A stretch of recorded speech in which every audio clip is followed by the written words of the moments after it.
So, something that I'm thinking about today is the idea of longing. It is the idea of, is it better to have a life where you long for something you know you can't have? Or is it better to have a life where you long for nothing? Is it better to have a life of sadness?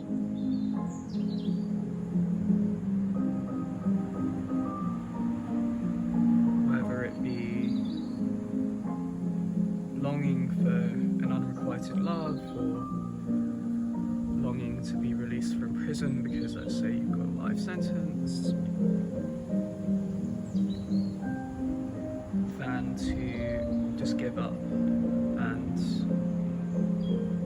in a way, I've come to the personal belief now, from having experimented years and years with only longing for things that are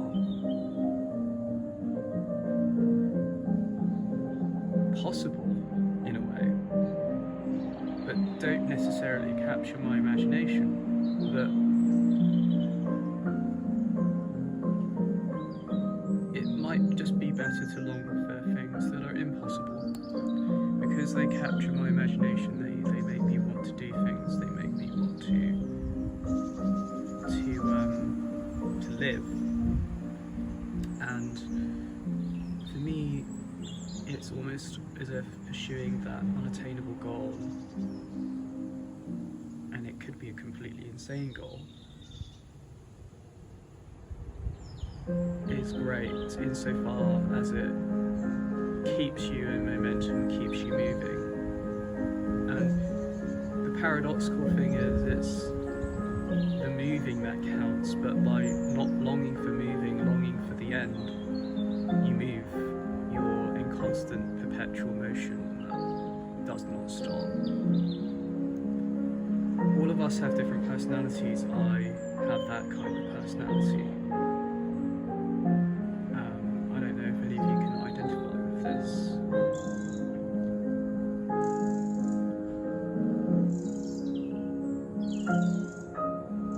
I'll tell a little story about something I used to long for, and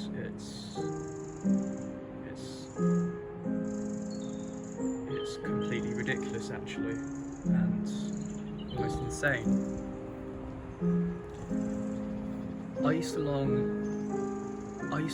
to be a hopeless romantic when I was much younger, in my teens. I remember once I don't just remember, it's deep within me that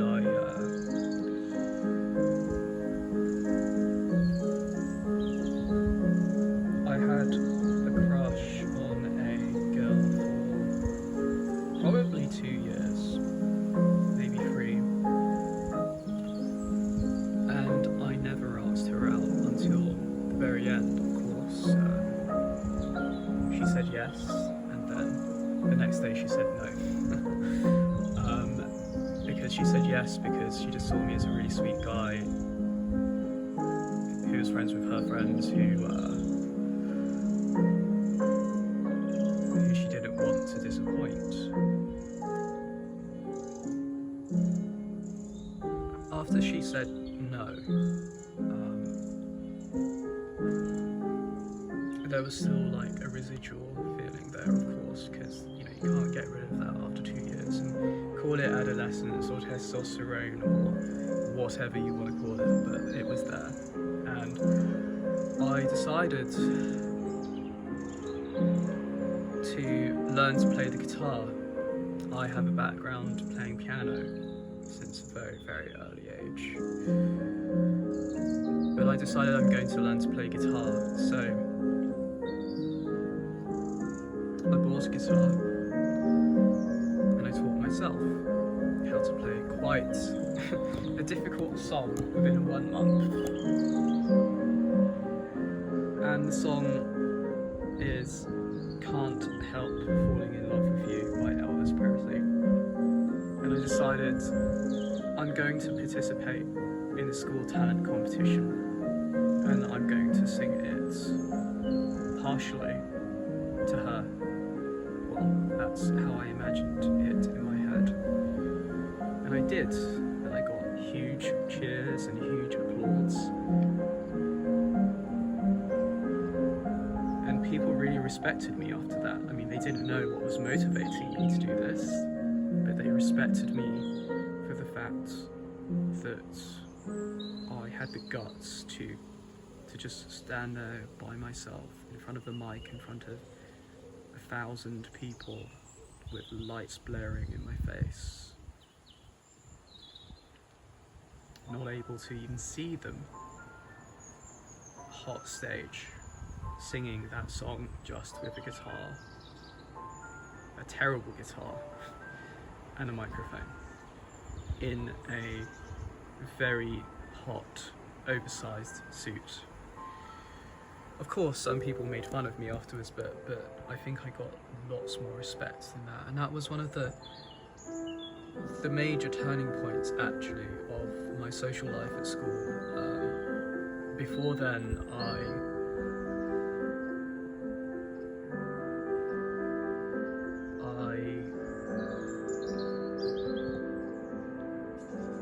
let's just say I was less respected.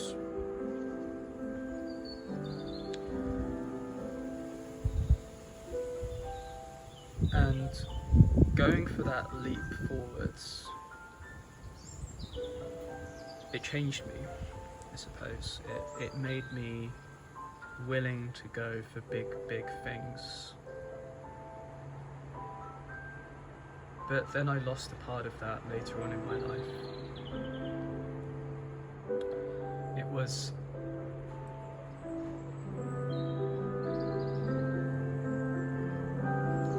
the day that I was sitting in the field.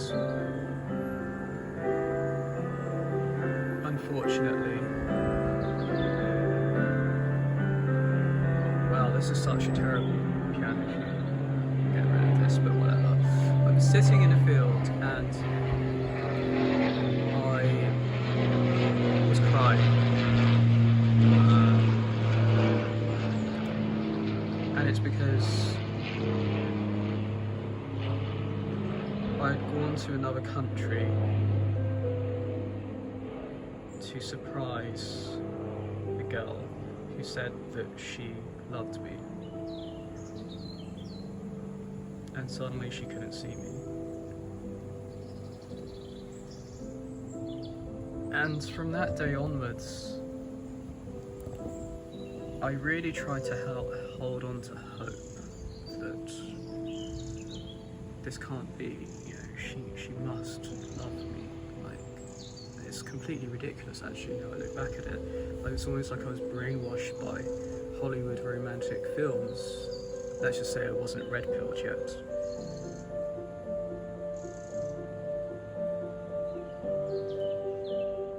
I spent a long time holding on to that idea, writing letters, and she couldn't see me for a very concrete reason. I'm not going to share it now because that would be besides the point. But let's just say that I never really saw her in that capacity again after our very short fling.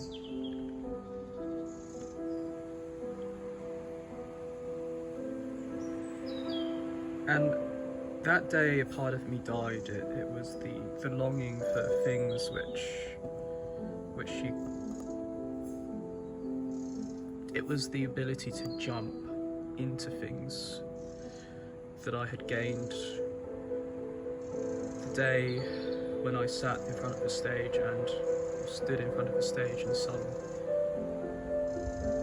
Can't Help Falling in Love with You by Elvis Presley.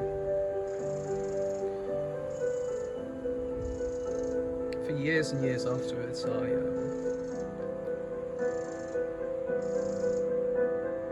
occasionally I cried about her. Even while I had a girlfriend who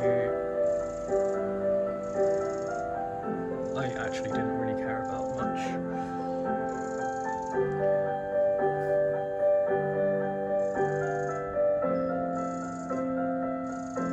I numbed myself by studying and abstracting the world into logical categories.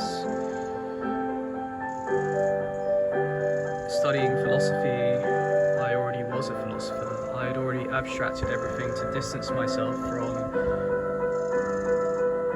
who I really am inside. To control myself, to control my inner tendencies, to long for the unattainable. And I don't know if any of you can identify with this, but it's that regulation that killed me, actually. Slowly and very, very gradually.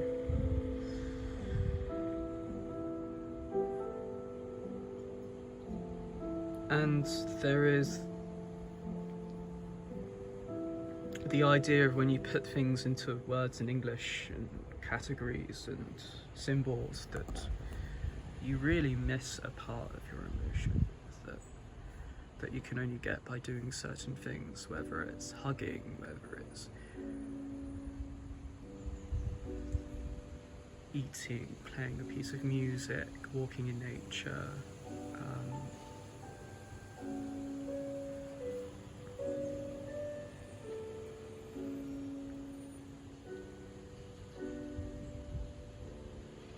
just by verbalizing and communicating things to other people, you actually regulate your emotions because you have to put them in some comprehensible form that can be deciphered in language.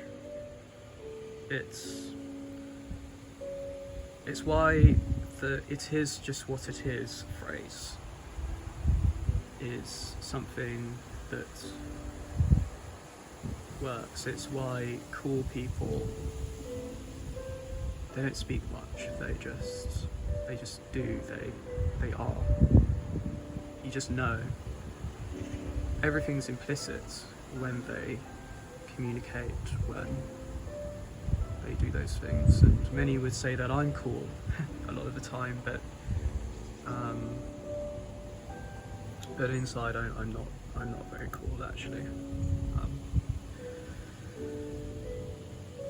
I want to be cool again.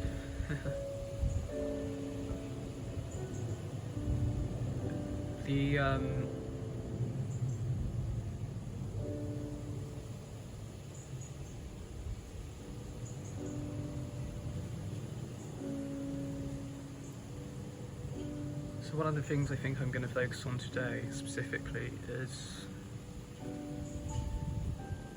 it's about just doing. I want to just do. I've got a list of things that theoretically I should do, but just today I'm going to be completely instinctual and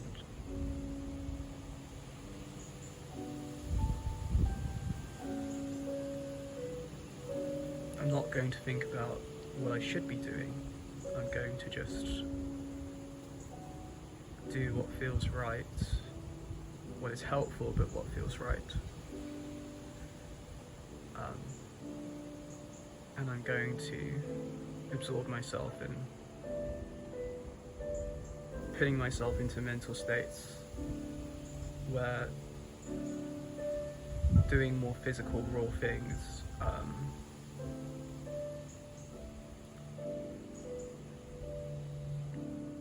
more mechanical things will help me to tap into that side of myself that is implicit, longing for the unrequited, and